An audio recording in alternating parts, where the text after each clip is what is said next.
Hello student, welcome back. आज हम बात करेंगे कक्षा 11 के विद्यार्थियों के लिए लेक्चर नंबर 3 सम्मिश्र संख्या में 2 लेक्चर हम पहले बता चुके हैं। ये लेक्चर नंबर 3 है। इसका आज पूरा कंप्लीट बेसिक खत्म हो जाएगा, मतलब कॉम्प्लेक्स नंबर में जो पूरा बेसिक है क्लियर। इसमें हम लिए हुए हैं जो न्यू एनसीईआरटी है, उसमें जो निर्धारित सिलेबस है, इसके बाद हम उस अलग तरह के क्वेश्चन जरूर लगवाएंगे। तो यहाँ पे ये आर्गड़ तल एवं ध्रुवीय निरूपण, ये 2 पॉइंट है। तो आर्गड़ तल किसे कहेंगे? वह तल जिसमें प्रत्येक बिंदु को एक सम्मिश्र संख्या द्वारा प्रकट करें। जैसे अगर यहाँ पर ये है, तो अगर ऊपर आप किसी सम्मिश्र संख्या को लिखना चाह रहे हैं किसी बिंदु को, जैसे मान लो 3 4 है, तो ऐसे कर दें 3 धन 4 आई, तो इसका पलट के निर्देशांक 3 कामा 4 हो जाएगा। 3 प्लस 4 आई, मतलब इस तरीके से अगर कोई बिंदु है, कोई बिंदु ले रहे हो, तो उसको अगर हम सम्मिश्र संख्या के द्वारा प्रकट करेंगे तो उसको कहेंगे जिस तल में तो उसको कह देंगे सम्मिश्र तल या आर्गड़ तल। ठीक, आर्गन प्लेन या सम्मिश्र तल। ठीक, तो इसको ये बहुत उतना काम का नहीं है, लेकिन इसका नाम था तो इसलिए मैं हिंट कर दिया। आपको पूरा फोकस लगाना है ध्रुवीय रूप पर। पोलर फॉर्म क्या होता है, ये यहाँ से क्वेश्चन बनते हैं। हालांकि आपकी जो न्यू बुक है उसमें इसको दिया भी नहीं है, पुरानी बुक में रहेगा। तो पूरा फुल कॉन्सेप्ट बता रहा हूँ, ध्रुवीय निरूपण पूरा खत्म। कैसे लगाएंगे? जैसे z बराबर अगर मान लीजिए a प्लस आई बी, अगर कोई कॉम्प्लेक्स नंबर है तो इसको ध्रुवीय रूप में कैसे लगाएंगे? जैसे अगर ध्रुवीय रूप में लगाना है ना, तो ध्रुवीय रूप में लगाने के लिए यहाँ पे r और cos थीटा प्लस आई साइन थीटा बनता है। ये इस रूप में चेंज हो जाएगा। तो जहां पर r होता है ना, ये r मतलब जो सम्मिश्र संख्या दिया रहेगा, मान लो 3 धन 4 आई, तो इसका मापांक होगा। इसका मापांक का मतलब समझ ही रहे हो, 3 का स्क्वायर धन 4 का स्क्वायर, मापांक यही होता है। ठीक, सम्मिश्र संख्या का मापांक मैं बता चुका हूं, तो ये निकल जाएगा ऐसे r। और जो थीटा निकालेंगे, थीटा इस वाले के गुणांक में इससे भाग, तो 4/3 कर देंगे। इस वाले के गुणांक में इससे भाग लगा देंगे, आ जाएगा। बस यहाँ पे मान रख देंगे, सवाल खत्म। ठीक, यानी इसी से लगाना है। कैसे अब बनेगा, और ये नियम भी ध्यान रखना है। कैसे ध्यान रखना है मैं बता रहा हूँ, पूरा वीडियो में बने रहना। जैसे यहाँ पे मैं प्रश्न लिया हूँ, -1 -√3 आई, इसको आपको क्या करना है, इसको आपको इधर मैं सफाया कर दे रहा हूँ। ठीक,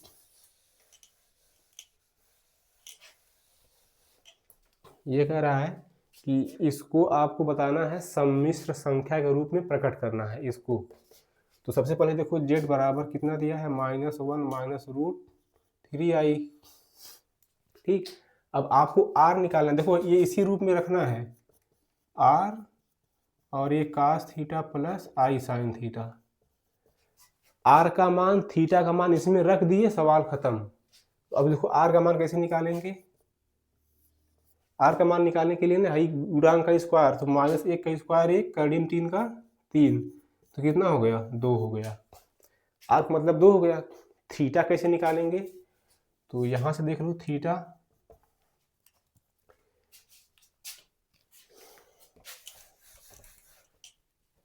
थीटा कैसे निकालेंगे, तो थीटा बराबर कुछ नहीं करते हैं, यहाँ पे लिख देंगे tan इनवर्स।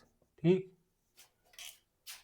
इसका सॉरी ये वाला गिनती और ये वाला गिनती भाग लगाएंगे, आई का गुणांक लिखेंगे, तो -3 और इसका -1, तो ये थीटा बराबर tan इनवर्स √3।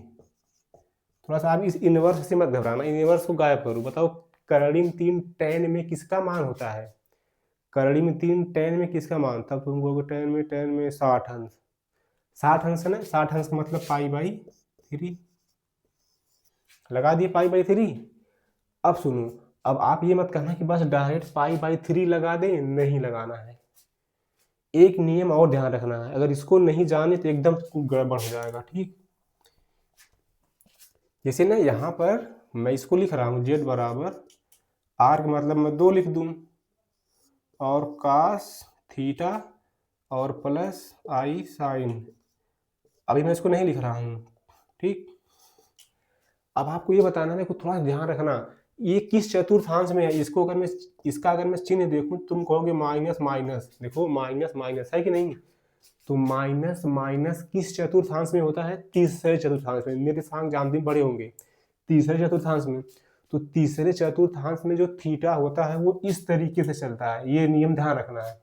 यानी जो थीटा आएगा, यहाँ का जो थीटा आएगा ना, माइनस पाई माइनस थीटा करना है, तो माइनस पाई, तो और थीटा की जगह कितना लिख देंगे, पाई बाई 3, तो यहाँ से घटाएंगे minus pi plus pi by 3, तो माइनस 2 पाई बाई 3 हो जाएगा। देखो माइनस 2 पाई बाई 3 को नहीं, माइनस 3 पाई प्लस पाई, तो माइनस 2 पाई बाई 3। अब इसमें क्या कर देंगे, माइनस 2 पाई बाई 3, और यहाँ पर लिख देंगे माइनस 2 पाई बाई 3। अब देखो जेड बराबर 2 हो गया, तो वो काश में हाई माइनस प्लस हो जाता है, तो काश 2 पाई बाई 3, और हाई माइनस यहाँ पे आ जाएगा, साइन का माइनस काश और सेक का प्लस होता है, इसके अलावा सबका सामने आ जाएगा, तो minus i sine 2 pi by 3, ये हो गया। ठीक, यानी इसका जो सम्मिश्र निरूपण करोगे, ये इसका जो ध्रुवीय निरूपण वो ये आएगा, इस प्रश्न का उत्तर ये हो जाएगा। अब हम दूसरे वाले सवाल में चलते हैं, ये समझ के अच्छे से देख लो आप। ठीक, तो प्रश्न नंबर 2 में चलते हैं।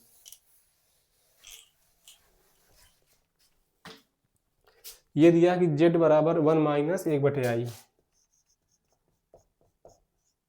देखो अभी इसको आप ना इसको ऊपर हटाओगे, चेंज करोगे, तो मैं इसमें क्या कर रहा हूँ, ऊपर नीचे i से गुणा कर दे रहा हूँ, तो ये हो जाएगा 1 माइनस ऊपर i है नीचे i का स्क्वायर।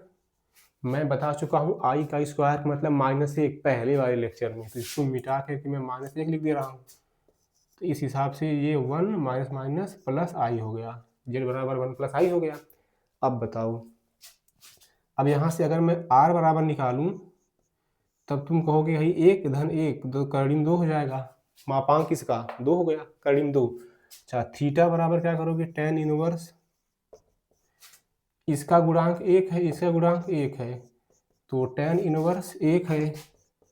बताओ tan इनवर्स 1 किसका मान होता है, 45 अंश, यानी यहाँ पे थीटा बराबर कितना हो जाएगा, पाई बाई 4।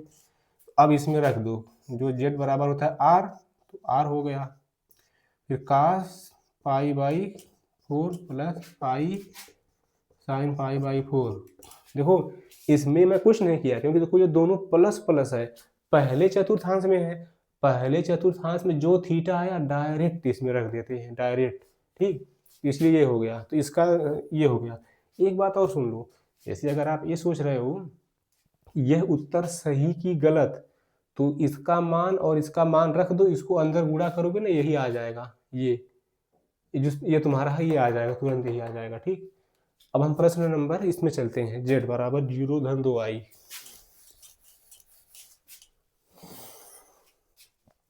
ये बताओ z बराबर 0 धन 2i, तो यहाँ से r बराबर कितना हो जाएगा, 2 का स्क्वायर 2 का 4, 4 का वर्गमूल 2 हो जाएगा। थीटा बराबर tan इनवर्स 2/0, तो पाई बाई 2 हो जाएगा। ठीक, tan 90 में अपरिभाषित होता है, देखो अभी भी दोनों प्लस है, इसलिए z बराबर 2 लगा दिया, आई कास थीटा मतलब पाई बाई 2 धन आई साइन पाई बाई 2, बस खत्म सवाल। अच्छा, अगर आप सोच रहे हो कि यह उत्तर सही की गलत, कैसे, तुरंत इसको हल कर दो, ये तुम्हारा आंसर हो गया। 2 काश 90 का मान 0, आई साइन 90 का मान 1, तो 1 हो गया। 2 को गुणा करो तो 2 जोड़ियाँ 0 हो गया, और 2 आई आ गया कि नहीं, उत्तर इसका मतलब सही है। समझ जा रहा हूँ। इसके बाद अभी देखो एक आध क्वेश्चन और है, इसको मैं लगा दे रहा हूँ, ये एकदम अलग क्वेश्चन है। ठीक, इसको छोड़ दूंगा। ये दिया हुआ है z बराबर -16/1 प्लस √3i, इसको लगाना अगर इस तरीके से आएगा ना, पहले इसका परिमेयीकरण कर देंगे, मतलब कॉन्जुगेट से गुणा कर देंगे, -16 1 माइनस √3i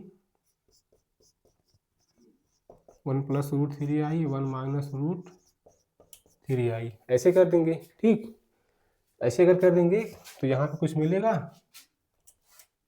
ये -16 हो गया 1 माइनस रूट 3i और नीचे ये बताओ a plus b a minus b, a square minus b square, एक करोगे एक आएगा और माइनस रूट में 3i का स्क्वायर कर दोगे तो 3 रूट में 3i इसका square minus 16 1 minus root 3i और एक का स्क्वायर एक रूट 3 का स्क्वायर 3 होगा और i का स्क्वायर माइनस 1 हो जाएगा। देखो i का स्क्वायर माइनस 1 हो जाएगा, यहाँ माइनस है तो प्लस हो जाएगा, तो नीचे कितना हो जाएगा 3 1 4 हो जाएगा, तो 4 इसमें भाग लगा देंगे तो -4 आ जाएगा, -4 और 1 माइनस रूट में 3 इंटू आई, ऐसे हो गया।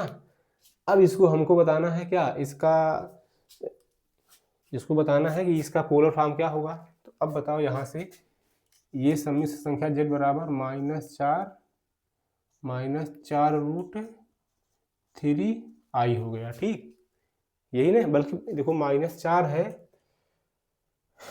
तो -4 है प्लस हो जाएगा, ठीक ये प्लस हो जाएगा। अब यहाँ से बताओ r बराबर कितना हो जाएगा, r बराबर निकालोगे तो 4 का स्क्वायर 16 और इसका स्क्वायर करोगे तो 4 का स्क्वायर 16 16 3 48, ठीक 48 हो जाएगा, 48 और 16 64 और 64 का वर्गमूल 8, r बराबर 8 हो जाएगा, थीटा बराबर tan इनवर्स, ठीक इसका बटे इसका कर देंगे 4 रूट 3 बटे -4 कट जाएगा, ये कट जाएगा ना, ऊपर माइनस रूट 3 आ जाएगा, tan इनवर्स माइनस रूट में 3, ये थीटा हो गया। अब आपको बताना है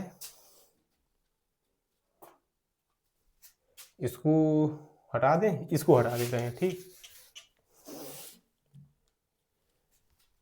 ये बताओ इसका किस tan में इनवर्स में मान किसका होता है, tan में -√3 किसका मान होता है, तो अगर आप देखना चाहें तो ये 2π/3 में चला जाएगा, tan में -2π/3 कर लगाओगे तो ये हो जाएगा 180, यहाँ से लगाओ 60 120 अंश, tan 90 + 30, ठीक tan 90 + 30 करोगे तो कितना आ जाएगा, tan 90 + 30 तो काट 30 अंश, ठीक तो काट 30 अंश का मान कितना हो जाएगा, करड़ी में 3 चला जाएगा माइनस में ना, तो यहाँ पे 2π/3 लगाओगे। इसलिए थोड़ा सा आपको ध्यान रखना पड़ेगा कि ये इनवर्स कक्षा 12 में यह एक टॉपिक है इनवर्स वाला, ठीक अरे इसको 90 + 30 लिख सकते हैं ना, tan 90 + थीटा, तो यहाँ कितना आएगा माइनस काट 30 अंश। बताओ काट 30 अंश का मान कितना होता है, काट 30 अंश का मान करड़ी में 3 होता है कि नहीं, tan 60 का कड़ी में 3 होता है, इसका कितना है कड़ी में 3 यानी माइनस कड़ी में 3 यानी माइनस कड़ी में 3 आ गया। इसका मतलब है कि ये जो मान होगा 2π/3 लगा देंगे, यानी थीटा बराबर 2π/3, ठीक और यहाँ पे चतुर्थांश देख लें, -1 माइनस और प्लस है, मतलब माइनस और प्लस किस में आएगा, इसमें से इसमें आएगा नहीं आएगा, इसका क्या होता है इस वाले में x का मान माइनस है और प्लस दूसरे चतुर्थांश में, ठीक तो यहाँ से z का मान अगर आप लगाना चाहो तो कितना हो जाएगा r और cos theta + i sin theta, r का मतलब यहाँ से कितना हो जाएगा 8 और cos थीटा का मतलब अगर यहाँ से आप cos थीटा का मतलब 2π/3 + i और sin थीटा का मतलब 2π/3 ऐसे कर देंगे। यहाँ पर गड़बड़ अगर इसको लगाओगे कुछ गड़बड़ तो नहीं है, एक बार देखो इसको,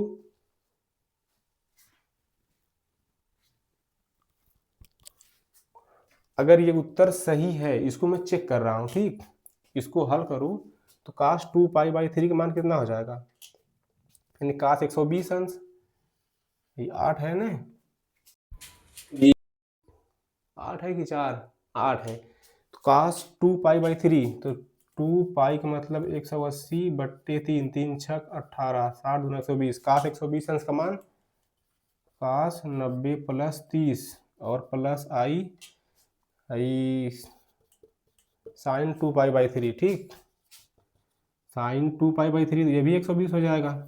तो 90 + 30 करोगे, काश 90 + 30 तो साइन 30, तो साइन 30 अंश का मान, वो भी माइनस में, -1/2 प्लस आई साइन 120 अंश का मान 90 + 30 करोगे साइन, तो काश 30 मतलब करीब 3/2, ठीक, करीब 3/2।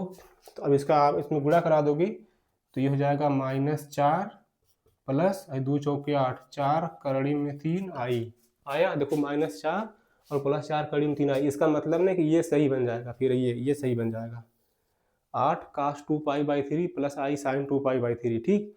तो ये था सम्मिश्र संख्या, थोड़ा सा अलग किस्म का क्वेश्चन था, ठीक, आप इसको एक बार अच्छे से देख लो।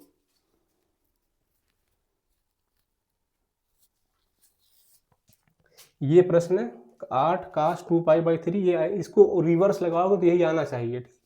तो आप इसको एक बार अच्छे से देख लो, इसको यहीं रखते हैं, इसके बाद का लेक्चर अब इसमें कुछ इंपॉर्टेंट प्रश्न हम लगवा देंगे, ठीक, इसको यहीं रखते हैं।